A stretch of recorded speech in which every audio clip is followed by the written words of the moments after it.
si nos imaginamos cuánto costó traer la presencia de Hashem, acuérdese que estaba en el monte Sinai y Hashem hablaba desde la montaña al pueblo.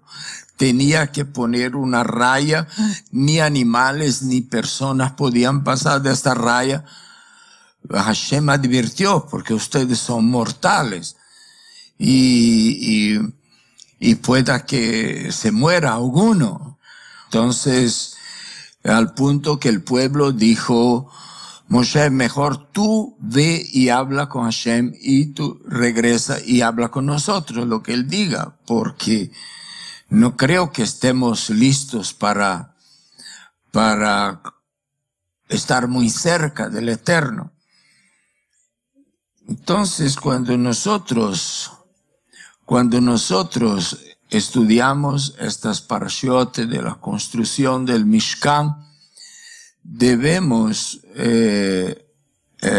abrir nuestra mente, entender que el Mishkan al que Hashem está preocupado habitar es el tabernáculo que somos nosotros. Ahora imagínense traer aquella presencia tan gloriosa abajo al Mishkan, al tabernáculo que Moisés construyó. Era un desafío muy grande. Primero el pueblo tuvo que recibir la Torá. Antes de recibir la Torá, el pueblo no podía ser un receptáculo de la presencia de Hashem, ¿no? No podía. Fue cuando de la entrega de la Torá que la condición en la que el pueblo salió de Egipto era una condición espiritual tan desfavorable para este pueblo que él tenía un límite para acercarse a Hashem. Recibe la Torá y dice todo el pueblo, lo que Hashem diga nosotros vamos a hacer. Oiremos y haremos. Haremos y oiremos. Primero dice haremos y oiremos. Imagínense. Cualquiera diría primero tiene que oír para después hacer. Pero el pueblo responde haremos y oiremos. Entonces vea que ahora que ellos se comprometieron con la Torá, entonces es que podían acercar la presencia de Hashem a ellos. Podía el Eterno manifestar su presencia en el Mishkan, podían construir el Mishkan, vamos a decir así. Pero cuando entendemos un poco más a profundidad de que cuando Hashem nos dice, voy a repetir algo que dije aquí hace un mes, cuando Hashem nos dice que contribuyan, los de corazón bueno, contribuyan para la construcción del Mishkan, y yo habitaré Betoham. Betoham es una palabra plural. Los plurales en hebreo terminan diferente de los plurales en español. Por ejemplo, si yo quiero decir carro, carros, no, pongo una S. En hebreo, las palabras plurales o terminan con mem, sofit, o con un sonido de ot, ¿no? Especialmente para los femeninos, y mem para los masculinos. Entonces, cuando dice Betoham, está diciendo dentro de ellos. Y el Mishkan era uno solo. Entonces, al decir, y habitaré Betoham, está diciendo, y habitaré dentro de ellos. Entonces, yo no sé por qué razón también se puede entender entre ellos, ¿no? pero hay una palabra en hebreo para decir entre ellos, que es beinam, o sea, entre ellos. Pero la Torá dice betoham, que es dentro de ellos. Por ejemplo, acá hay un sefer, betoh o betojo Aarón, o betoh Aarón. Entonces, betoh o betojo o betoham, ¿no? Es dentro de.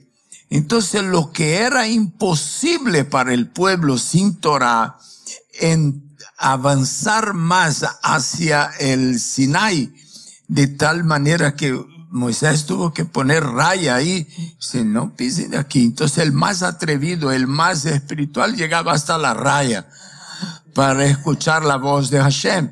Pero si pasa de la raya, yo ya no, como Moshe hubiese dicho, yo ya no respondo por la vida de esto. Pero ahora Hashem, como ya aceptaron la Torah y abrieron sus corazones y se dispusieron a aportar. Cuando yo digo ahora, en ese momento, cuando yo digo aportar, no es el mismo aporte que usted hace para que tengamos siempre templo, que pagamos la renta, que tengamos donde parquear el carro. No, es un aporte diferente, aquel aporte que uno da de sí mismo, ¿entendió?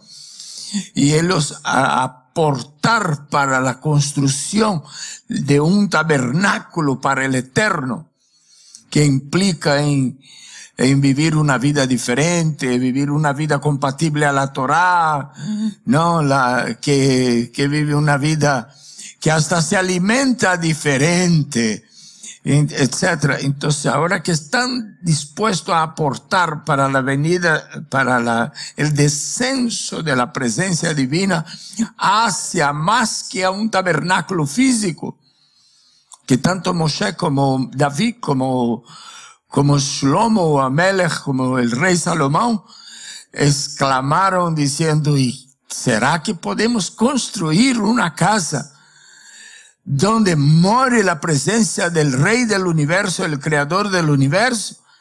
Entonces, era una admiración que tenían, una pregunta que tenían, de que es imposible poner a Hashem dentro de esta casa. Pero vea que Yeshua llegó a ser el tabernáculo de Dios entre los hombres, y en él habitó la plenitud de la divinidad. Es algo que nos deja pensando cómo entender estas cosas, ¿no? Cómo describir estas cosas. Y en esta parashat, cuando Moshe pasa el informe financiero, digamos así, en nuestro lenguaje, de la construcción del tabernáculo, entonces él pasa la lista de los materiales que han donado la gente y que se han ocupado, los valores que se han ocupado, valores en oro, plata y bronce, cobre, que se han ocupado en la construcción del Mishkan. Uno se queda más admirado todavía, porque si espiritualizo esto, 10 toneladas de metales importantes. Hoy el cobre puede no ser tan importante, pero yo y usted no dependemos mucho de cobre para vivir, pero hay muchas cosas en el mundo que solo se puede hacer de cobre, ¿no? Hasta la energía eléctrica que está distribuida para todo el mundo tiene que ver con cobre. Imagínense, nosotros pensamos en oro y plata, pero imagínate 1,5 toneladas de oro. Imagínate 5,000 kilos de plata. Y usted diría, ¿dónde va tanta plata? Yo sé que el arca ocupaba, y más la menorá, era oro macizo, ¿no? Y es enorme la menorá de la que se está hablando aquí. Era en oro macizo, no es que era hueco por dentro, tenía madera y le pusieron, ¿no? Dicen los comentaristas que tapa del arca. La madera no era tan gruesa, pero era aquí una cantidad de así, más o menos una cuarta, un palmo, un pie de oro por fuera y de oro por dentro. No era algo sencillo, ¿no? Los costados, los adornos, la corona que daba vuelta encima. Entonces, este gran precio el pueblo de Israel pagó para traer desde la montaña del Sinaí la presencia de Hashem para en medio del pueblo. Ahora, vamos a pensar en nosotros como tabernáculo, igual que yo mencioné a Yeshua como tabernáculo. Yo y usted somos un tabernáculo. No nos vayamos a ilusionar. No tengamos ilusiones. Traer la presencia de Hashem para este tabernáculo o traer más de lo que ya tienes cuesta un precio muy grande. Hay que tomarlo en cuenta. No será cosa ligera, ¿no?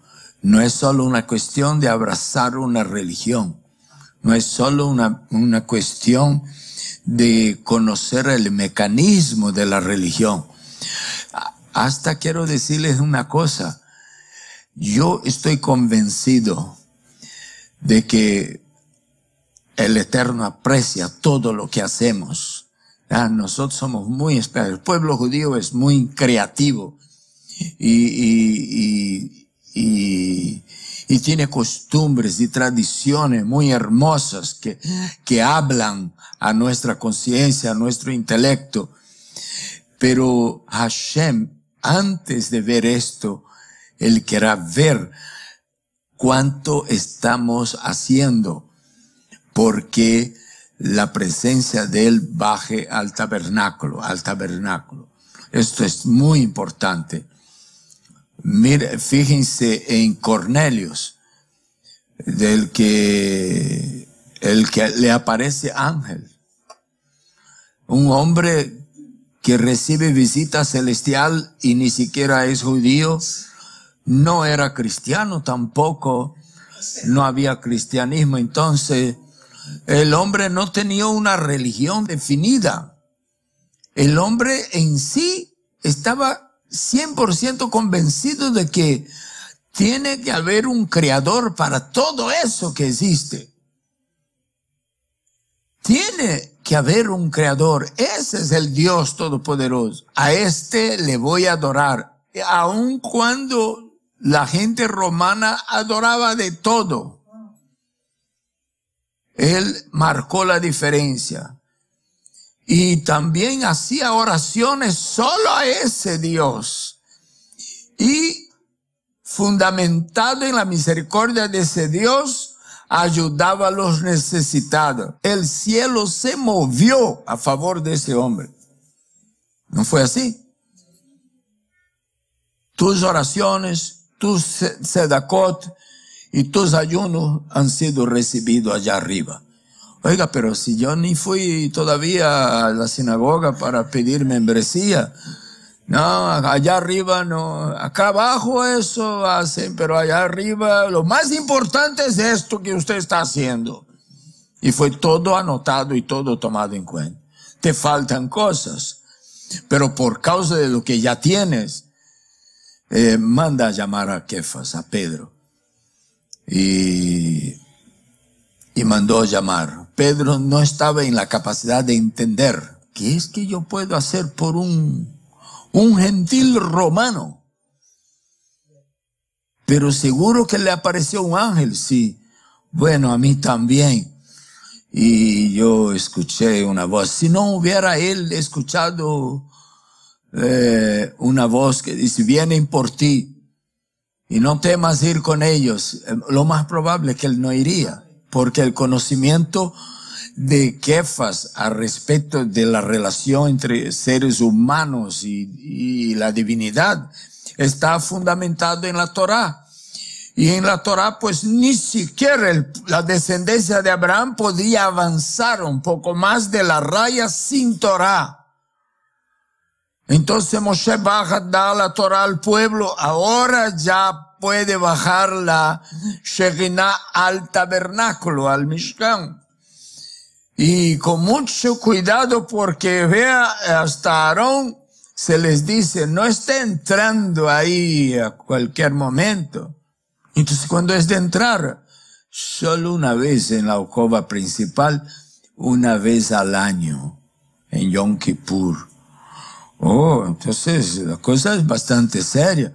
Y eso porque tú eres Cohen Agadol, tú eres el gran sacerdote. Tus hijos no van a poder entrar durante todo el año. Y el pueblo no va a entrar ni en el lugar santo.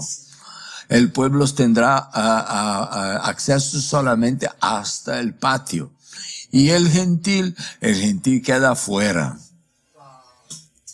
Había una pared, un lugar en el templo que se construyó Salomón, de que solo hasta ahí podía. Después Rabbi Shaul le enseña una clase, ¿no es así? Diciendo que Hashem derrumbó la barrera.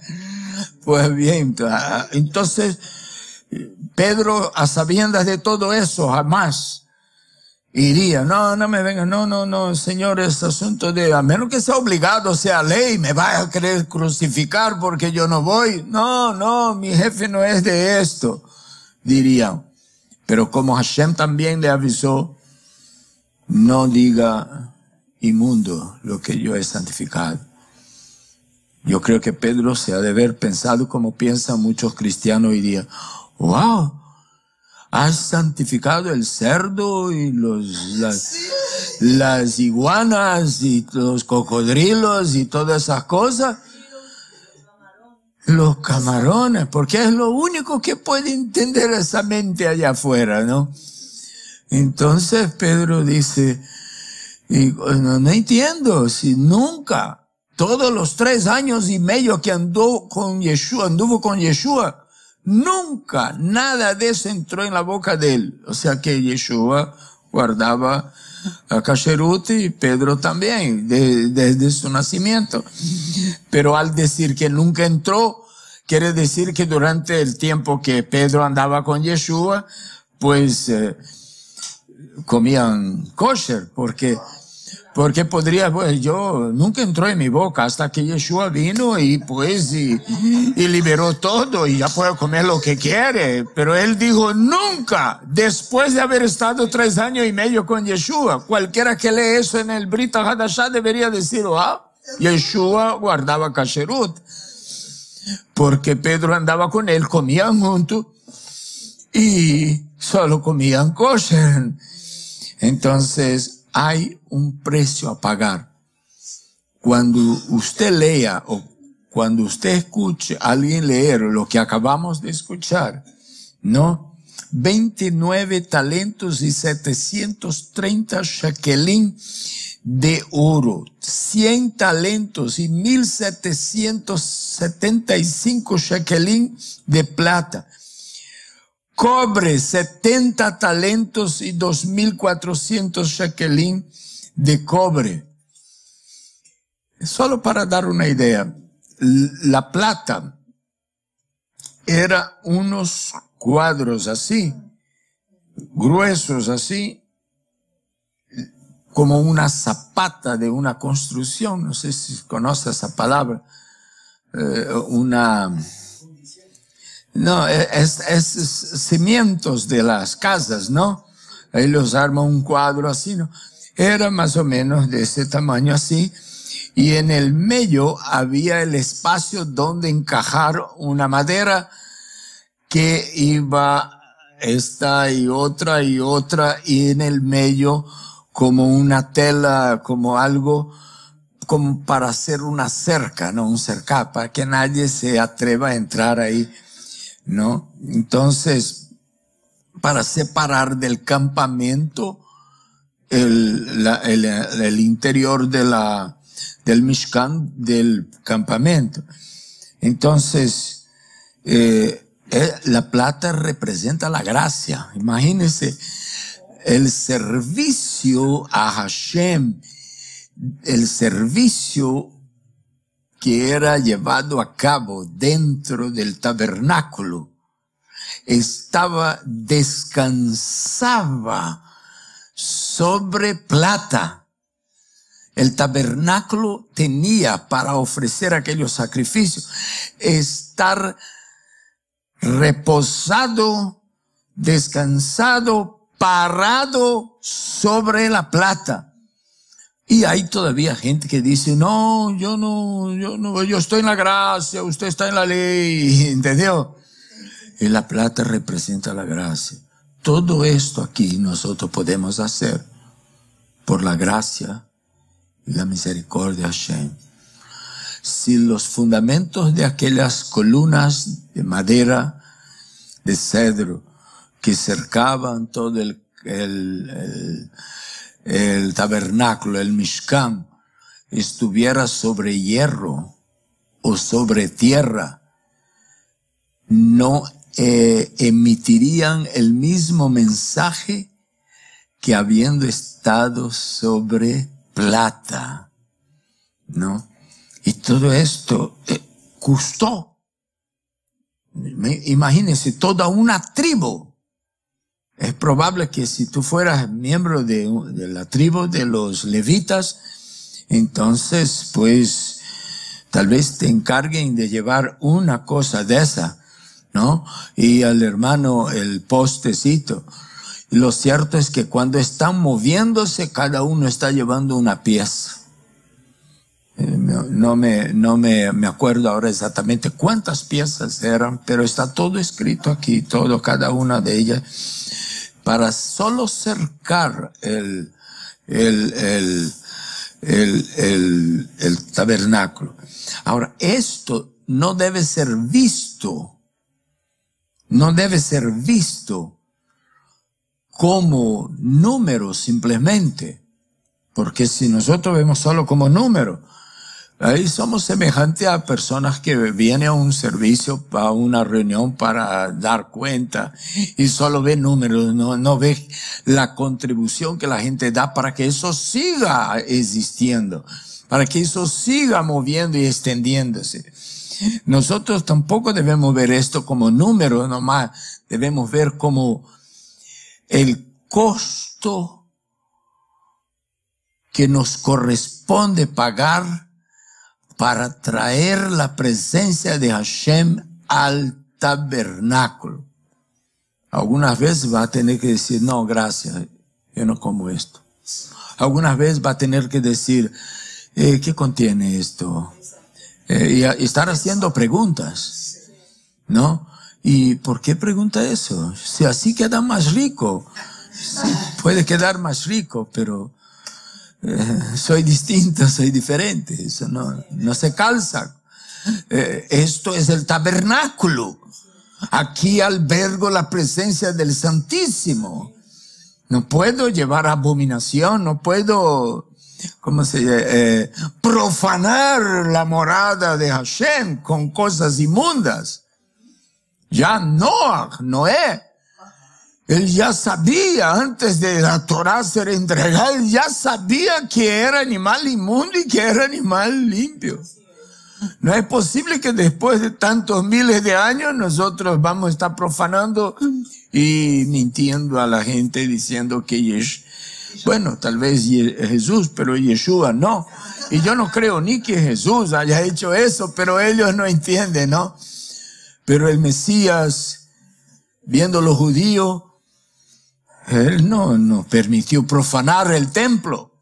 Entonces el mensaje que Hashem nos está tratando de mencionar aquí es que hay un precio alto que pagar para ser receptáculo de la Shejinah.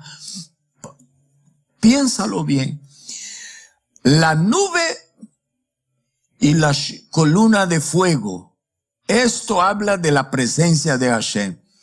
Ahora imagínense sobre este tabernáculo la nube y la Shejinah sobre ella. Nosotros tendríamos que pensar hasta bien 10 veces antes de meternos en un lugar. Antes de meternos en un lugar. He enseñado aquí cosas sencillas como por ejemplo ir a no sé dónde, al chinito no sé qué, a hacer el pedicure y se sienta y está ahí el Buda en la cara de uno. La Torah dice, no te pondrás delante de. O sea, no, ese no es el versículo que prohíbe adorar. Ese es el versículo, la mitzvah, que solo prohíbe pararse delante.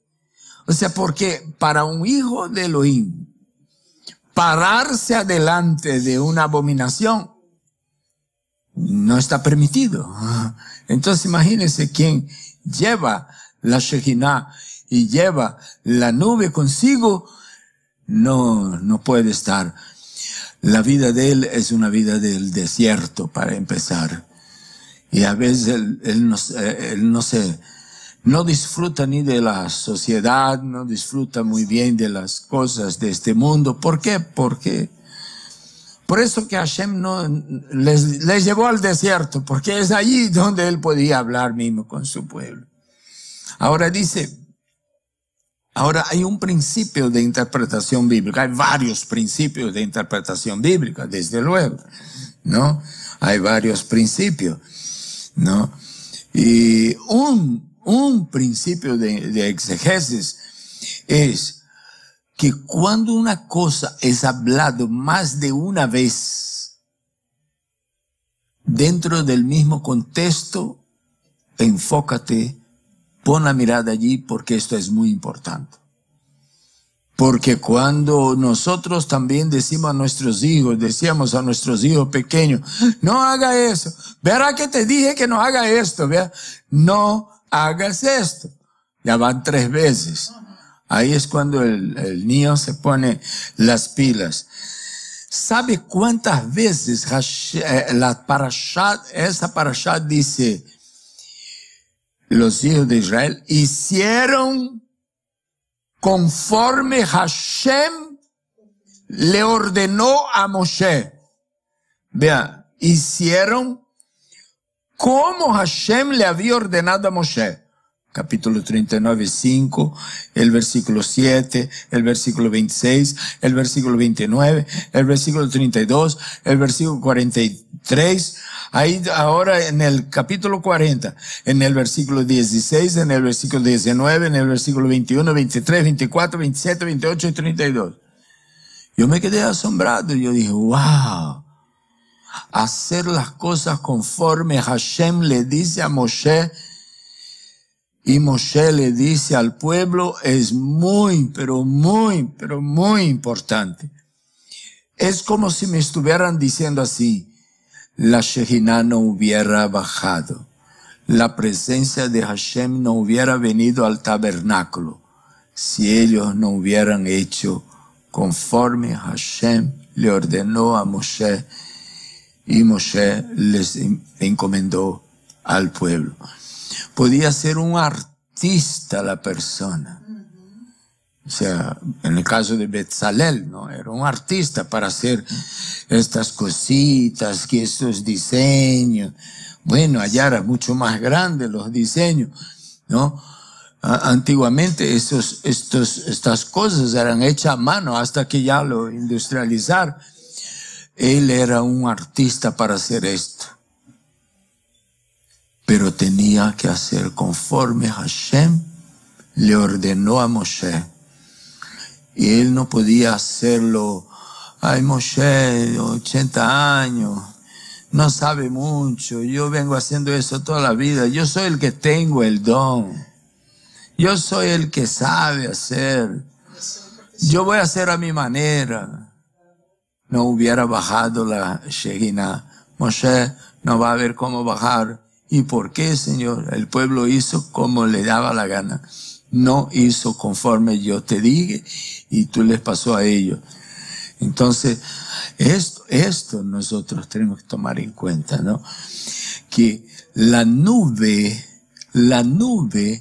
y la gloria nosotros vamos a estar como el tabernáculo bajo la nube y bajo la gloria. La nube habla de la dirección. La gloria, la kavod, la Shekinah, habla de la presencia de Hashem.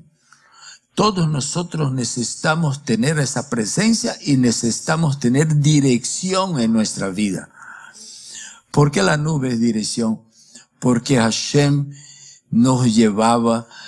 Cuando la nube comenzaba a mover, hay que hacer maletines porque ya nos vamos de nuevo.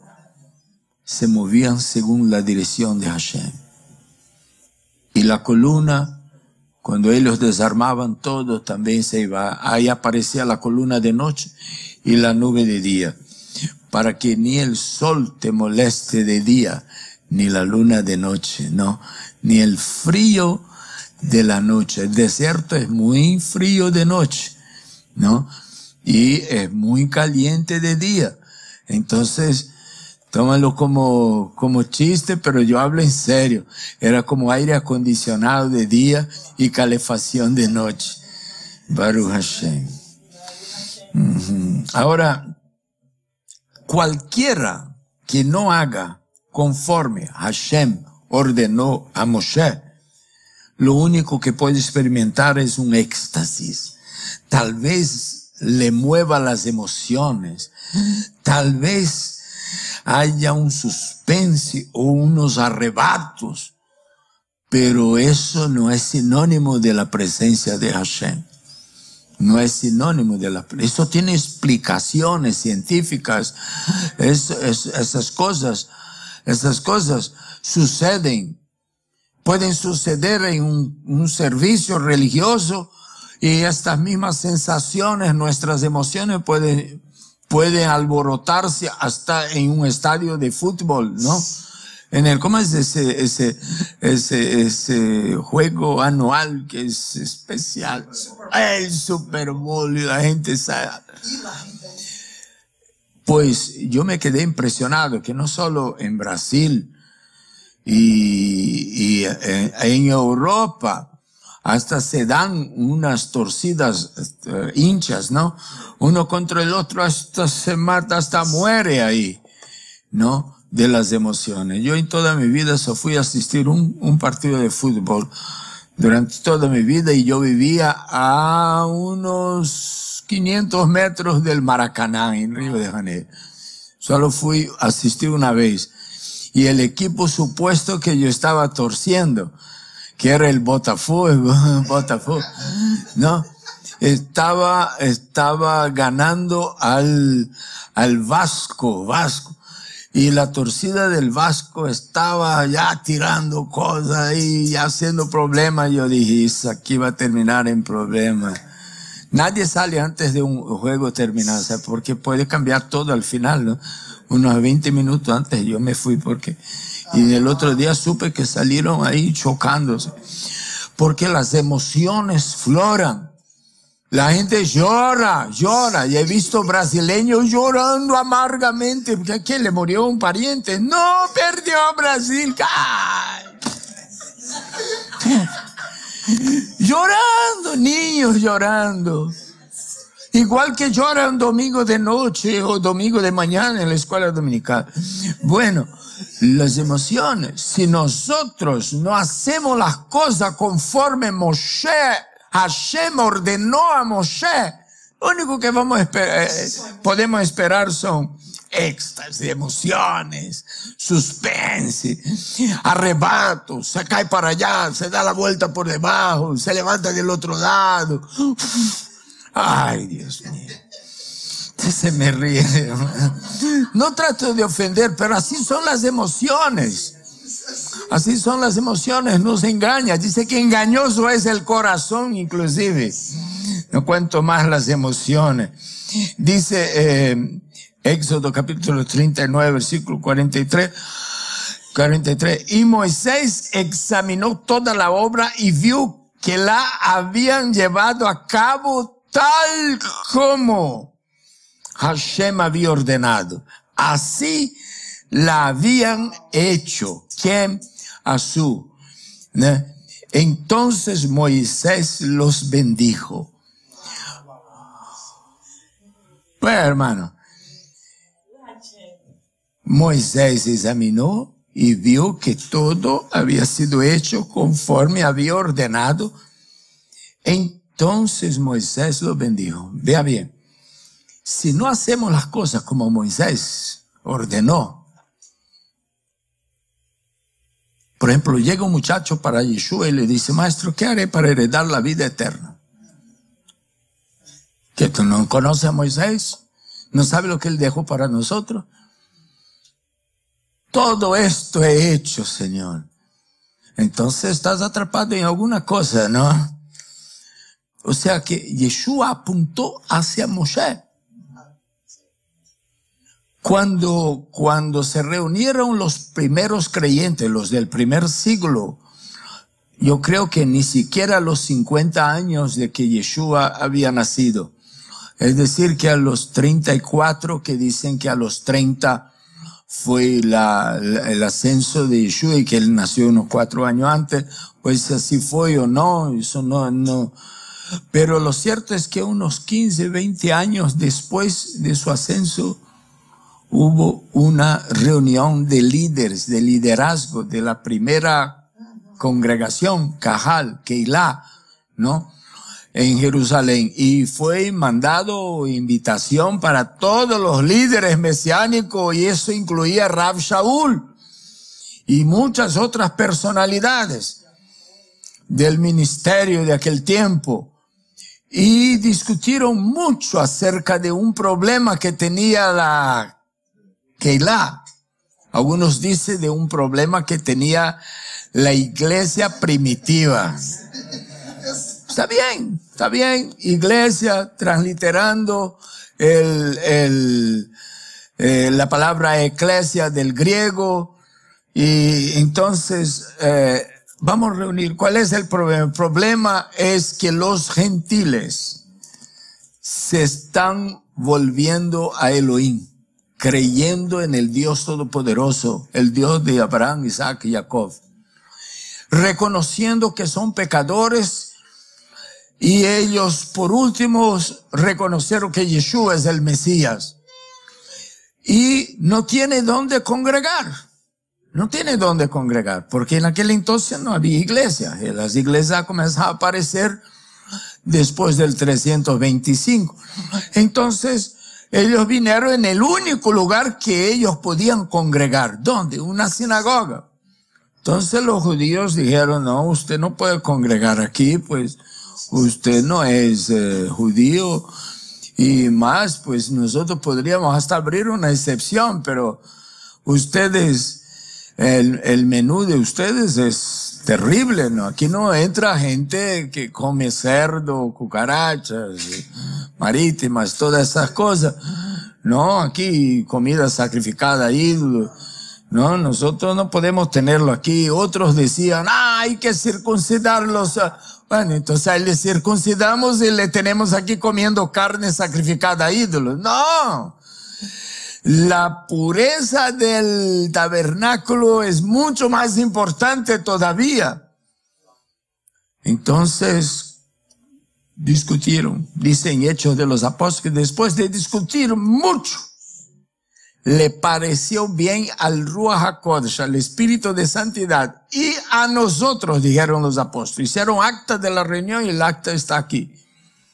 Si quieres saber cuál fue el primer concilio de la iglesia, pues de los creyentes, ahí está, fue en Jerusalén, y el acta está escrita aquí.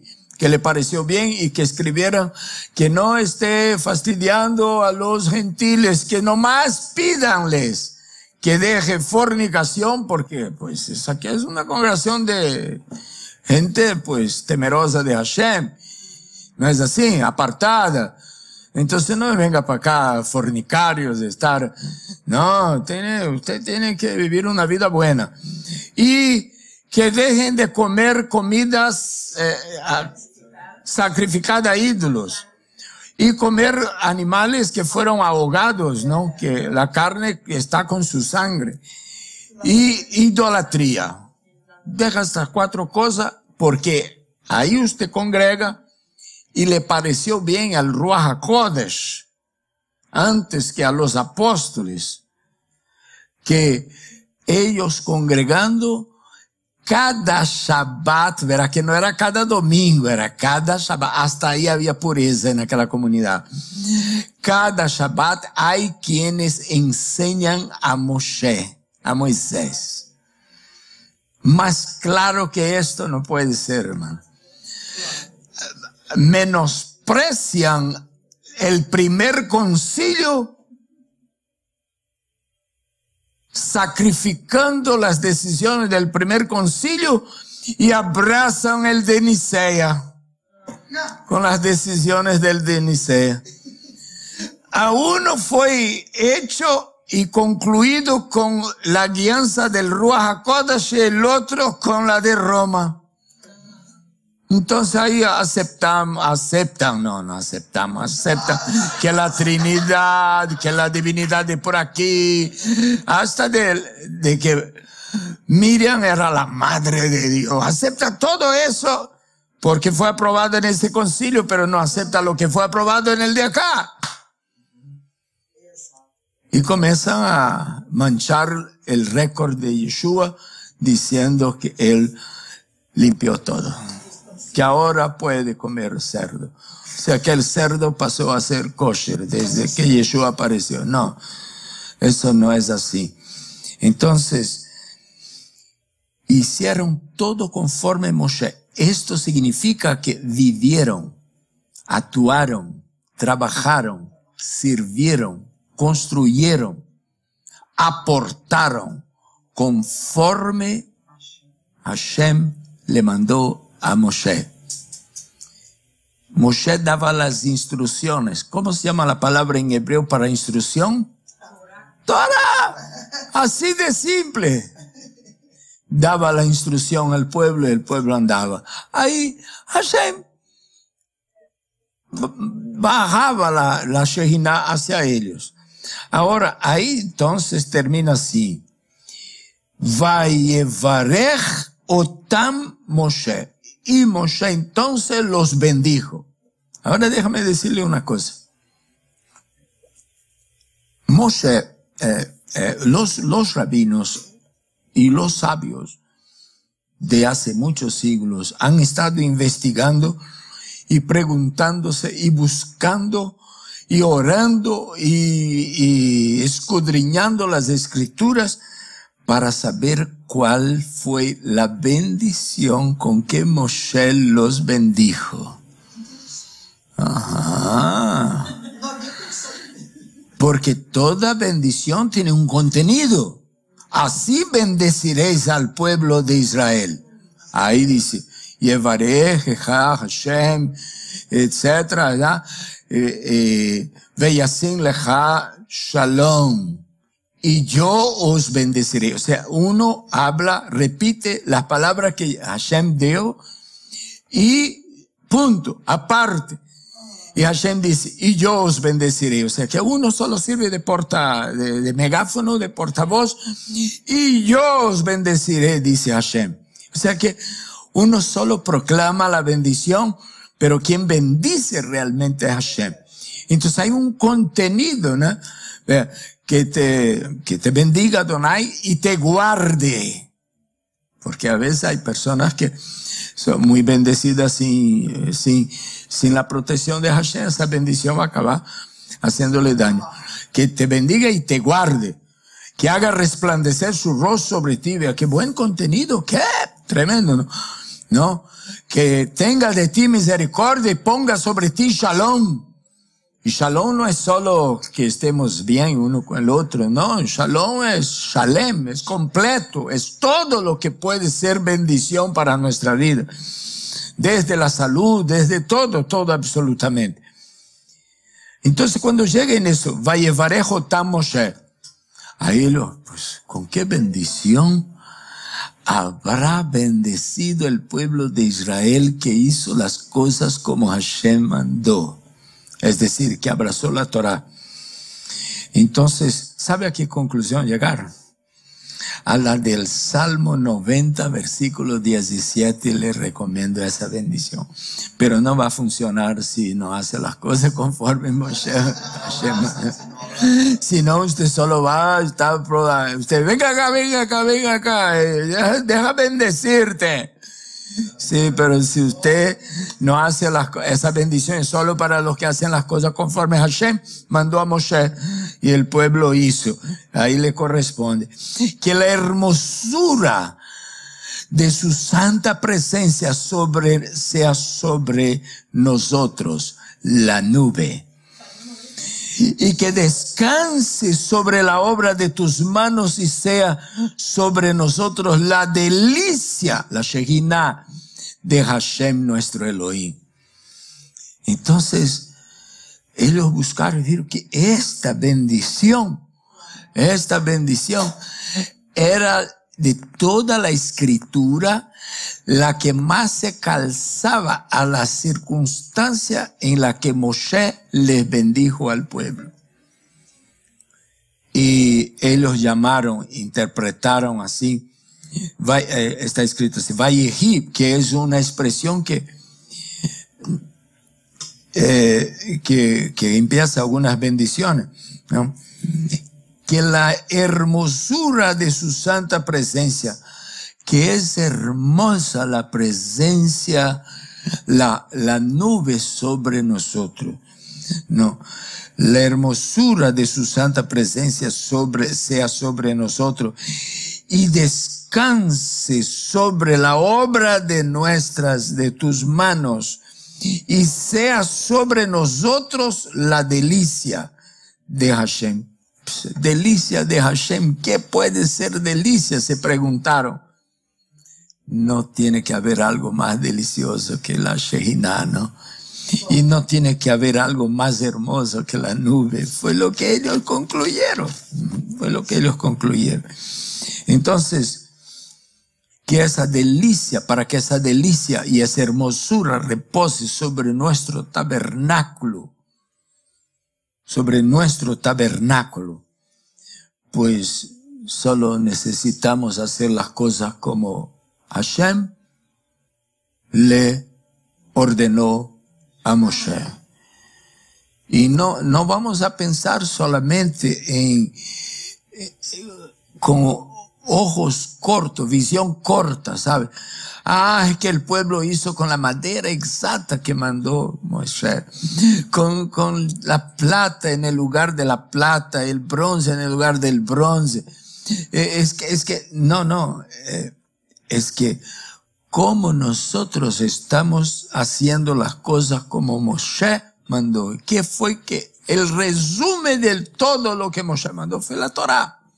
O sea, es una vida de Torah, una vida comprometida con la Torah. Y no estoy hablando aquí de ser un observante de la Torah a la raya, perfectamente, cumplió perfectamente. Vea, no es esto, no se trata de esto, porque ningún mortal va a hacerlo, ¿no? Si usted conversara con un ultra ortodoxo, un haridí de estos, ellos dirían, nadie cumple Shabbat exactamente como se merece el Shabbat cumplir, ¿no? Pero Hashem quiere vernos haciendo algo en Shabbat. Él dice, cada Rosh Chodesh y cada Shabbat vendrán todos a presentarse delante de mí para adorar. ¿Qué estamos haciendo aquí? Presentándonos delante de Hashem para adorar. Todas las sinagogas están abiertas a esa hora aquí en los Estados Unidos para hacer lo mismo que estamos haciendo, para adorar. Entonces, si nosotros hacemos esto, entonces podemos esperar que la presencia de Hashem, la delicia y la hermosura de Hashem esté sobre nosotros. Yo creo que lo que falta nosotros vamos a comentar un poco de tarde porque quiero ser prudente con el tiempo. Pero debemos entender eso. Si comenzamos a ver muchos detalles, que todos los detalles comunican una instrucción, todos los detalles de vestimenta de los sacerdotes, del sumo sacerdote, desde luego representa un mensaje. Pero si no entendemos que la idea es traer la Shejinah, traer la presencia de Hashem al tabernáculo, entonces las otras cosas no tendrán sentido, sino que nosotros vamos a quedar ahí en detalles que nunca vamos a entender lo que queremos. Pues todo tiene sentido cuando nosotros hacemos conforme Hashem le ordenó a Moshe. ¿No? Cuando nosotros abrazamos la Torah, nosotros estamos haciendo lo que Hashem ordenó a Moshe. Esto es una vida de Torah. Y Yeshua dijo que el que hace esto será grande en el reino de los cielos. Y el que ni enseña ni practica, o quizá aún dice que no, eso está caducado, será pequeño en el reino de los cielos. Eso es muy, muy, muy serio. Baruch Hashem.